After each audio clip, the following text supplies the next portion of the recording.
بسم اللہ الرحمن الرحیم۔ صحیح بخاری حدیث نمبر 60۔ عبداللہ بن عمرو نے کہا کہ ایک سفر میں جو ہم نے کیا تھا، حضور صلی اللہ علیہ وآلہ وسلم ہم سے پیچھے رہ گئے اور آپ صلی اللہ علیہ وآلہ وسلم ہم سے اس وقت ملے جب عصر کی نماز کا وقت آن پہنچا تھا۔ ہم جلدی جلدی وضو کر رہے تھے، پس پاؤں کو خوب دھونے کے بدل ہم یوں ہی سا دھو رہے تھے۔ یہ حال دیکھ کر آپ صلی اللہ علیہ وآلہ وسلم نے بلند آواز سے پکارا، دیکھو ایڑیوں کی خرابی دوزخ سے ہونے والی ہے۔ 2 یا 3 بار آپ صلی اللہ علیہ وآلہ وسلم نے یوں ہی بلند آواز سے فرمایا۔ صحیح بخاری حدیث نمبر 61۔ نبی کریم صلی اللہ علیہ وآلہ وسلم نے ارشاد فرمایا کہ درختوں میں ایک درخت ایسا ہے کہ اس کے پتے نہیں جھڑتے، اور مسلمان کی مثال اسی درخت کی سی ہے۔ بتاؤ وہ کون سا درخت ہے؟ یہ سن کر لوگوں کا خیال جنگل کے درختوں کی طرف دوڑا۔ عبداللہ رضی اللہ تعالی عنہ نے کہا کہ میرے دل میں آیا کہ وہ کھجور کا درخت ہے، مگر میں اپنی کم سینے کی شرم سے نہ بولا۔ آخر صحابہ نے حضور صلی اللہ علیہ وآلہ وسلم ہی سے پوچھا کہ وہ کون سا درخت ہے۔ آپ صلی اللہ علیہ وآلہ وسلم نے فرمایا، وہ کھجور کا درخت ہے۔ صحیح بخاری حدیث نمبر 62۔ ایک مرتبہ آپ صلی اللہ علیہ وآلہ وسلم نے فرمایا کہ درختوں میں سے ایک درخت ایسا ہے کہ اس کے پتے نہیں جھڑتے، اور مسلمان کی بھی یہی مثال ہے۔ بتلاؤ وہ کون سا درخت ہے؟ یہ سن کر لوگوں کے خیالات جنگل کے درختوں میں چلے گئے۔ حضرت عبداللہ رضی اللہ تعالی عنہ نے کہا کہ میرے دل میں آیا کہ بتلا دوں کہ وہ کھجور کا درخت ہے، لیکن وہاں بہت سے بزرگ موجود تھے، اس لیے مجھ کو شرم آئی۔ آخر صحابہ نے عرض کیا، یا رسول اللہ صلی اللہ علیہ وآلہ وسلم، آپ ہی بیان فرما دیجئے۔ آپ صلی اللہ علیہ وآلہ وسلم نے بتلایا کہ وہ کھجور کا درخت ہے۔ صحیح بخاری حدیث نمبر 63۔ ایک بار ہم مسجد میں حضور صلی اللہ علیہ وآلہ وسلم کے ساتھ بیٹھے ہوئے تھے۔ اتنے میں ایک شخص اونٹ پر سوار ہو کر آیا اور اونٹ کو مسجد میں بٹھا کر باندھ دیا۔ پھر پوچھنے لگا، بھائیو، تم لوگوں میں محمد صلی اللہ علیہ وآلہ وسلم کون سے ہیں؟ حضور صلی اللہ علیہ وآلہ وسلم اس وقت لوگوں میں تکیہ لگائے بیٹھے ہوئے تھے۔ ہم نے کہا، حضرت محمد صلی اللہ علیہ وآلہ وسلم یہ سفید رنگ والے بزرگ ہیں جو تکیہ لگائے ہوئے تشریف فرما ہیں۔ تب وہ آپ صلی اللہ علیہ وآلہ وسلم سے مخاطب ہوا کہ اے عبد المطلب کے فرزند۔ آپ صلی اللہ علیہ وآلہ وسلم نے فرمایا، کہو میں آپ کی بات سن رہا ہوں۔ وہ بولا، میں آپ صلی اللہ علیہ وآلہ وسلم سے کچھ دینی باتیں دریافت کرنا چاہتا ہوں، اور ذرا سختی سے بھی پوچھوں گا، تو آپ اپنے دل میں برا نہ مانیے گا۔ آپ صلی اللہ علیہ وآلہ وسلم نے فرمایا، نہیں، جو تمہارا دل چاہے پوچھو۔ تب اس نے کہا کہ میں آپ کو آپ کے رب اور اگلے لوگوں کے رب تبارک و تعالیٰ کی قسم دے کر پوچھتا ہوں، کیا آپ کو اللہ نے دنیا کے سب لوگوں کی طرف رسول بنا کر بھیجا ہے؟ آپ صلی اللہ علیہ وآلہ وسلم نے فرمایا، ہاں یا میرے اللہ۔ پھر اس نے کہا، میں آپ صلی اللہ علیہ وآلہ وسلم کو اللہ کی قسم دیتا ہوں، کیا اللہ نے آپ کو رات دن میں 5 نمازیں پڑھنے کا حکم فرمایا ہے؟ آپ صلی اللہ علیہ وآلہ وسلم نے فرمایا، ہاں یا میرے اللہ۔ پھر کہنے لگا، میں آپ کو اللہ کی قسم دے کر پوچھتا ہوں کہ کیا اللہ نے آپ کو یہ حکم دیا ہے کہ سال بھر میں اس مہینہ رمضان کی روزے رکھو؟ آپ صلی اللہ علیہ وآلہ وسلم نے فرمایا، ہاں یا میرے اللہ۔ پھر کہنے لگا، میں آپ صلی اللہ علیہ وآلہ وسلم کو اللہ کی قسم دے کر پوچھتا ہوں کہ کیا اللہ نے آپ کو یہ حکم دیا ہے کہ آپ ہم میں سے جو مالدار لوگ ہیں ان سے زکوٰۃ وصول کر کے ہمارے محتاجوں میں بانٹ دیا کریں؟ حضور صلی اللہ علیہ وآلہ وسلم نے فرمایا، ہاں یا میرے اللہ۔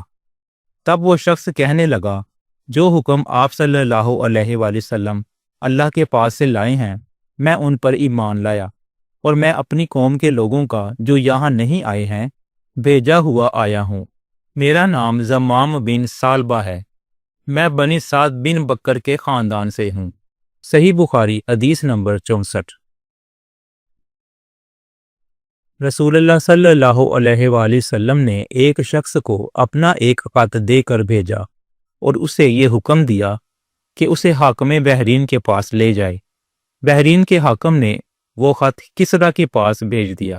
جس وقت اس نے وہ خط پڑھا تو چاک کر ڈالا۔ راوی کہتے ہیں اور میرا خیال ہے کہ ابن مصیب نے اس کے بعد مجھ سے کہا کہ اس واقعہ کو سن کر رسول اللہ صلی اللہ علیہ وآلہ وسلم نے اہل ایران کے لیے بد دعا کی کہ وہ بھی چاک شدہ خط کی طرح ٹکڑے ٹکڑے ہو جائیں۔ صحیح بخاری حدیث نمبر 65۔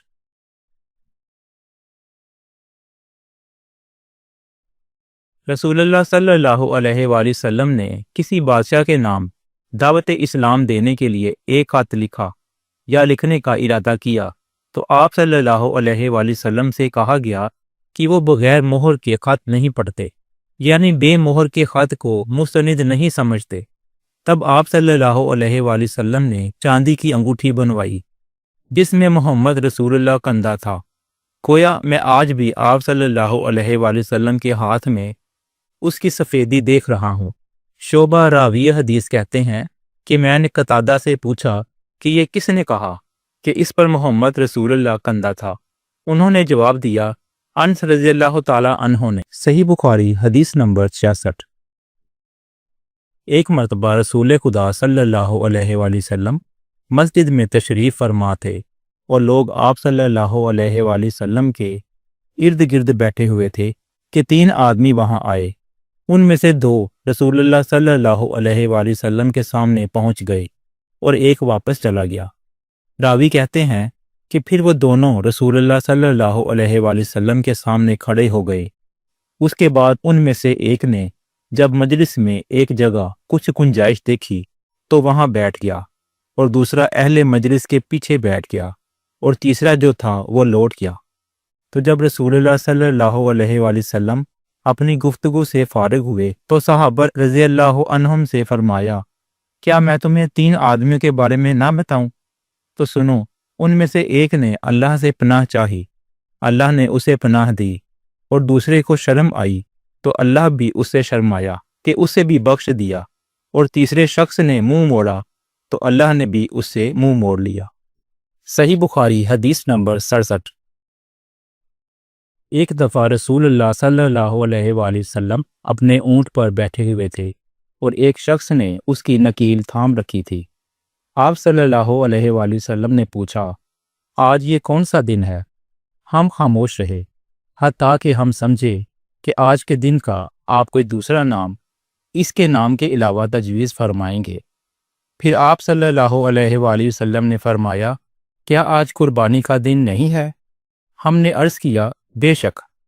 اس کے بعد آپ صلی اللہ علیہ وآلہ وسلم نے فرمایا یہ کون سا مہینہ ہے؟ ہم اس پر بھی خاموش رہے اور یہی سمجھے کہ اس مہینے کا بھی آپ اس نام کے علاوہ کوئی دوسرا نام تجویز فرمائیں گے۔ پھر آپ صلی اللہ علیہ وآلہ وسلم نے فرمایا کیا یہ ذوالحج کا مہینہ نہیں ہے؟ ہم نے عرض کیا بے شک۔ آپ صلی اللہ علیہ وآلہ وسلم نے فرمایا تو یقیناً تمہاری جانیں اور تمہارے مال اور تمہاری آبرو تمہارے درمیان اسی طرح حرام ہیں جس طرح آج کے دن کی حرمت تمہارے اس مہینے اور اس شہر میں ہے۔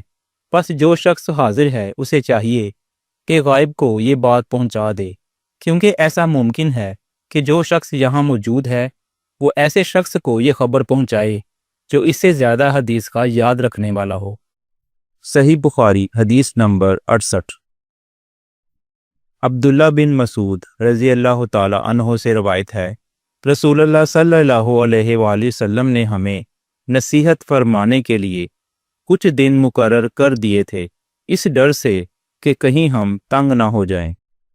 صحیح بخاری حدیث نمبر 69۔ انس بن مالک رضی اللہ تعالی عنہ سے روایت ہے کہ آپ صلی اللہ علیہ وآلہ وسلم نے ارشاد فرمایا آسانی کرو اور سختی نہ کرو، اور خوش کرو اور نفرت نہ دلاؤ۔ صحیح بخاری حدیث نمبر 70۔ عبداللہ ابن مسعود رضی اللہ تعالی عنہ ہر جمعرات کے دن لوگوں کو واعظ سنایا کرتے تھے۔ ایک آدمی نے ان سے کہا اے عبد الرحمن، میں چاہتا ہوں کہ تم ہمیں ہر روز بات سنایا کرو۔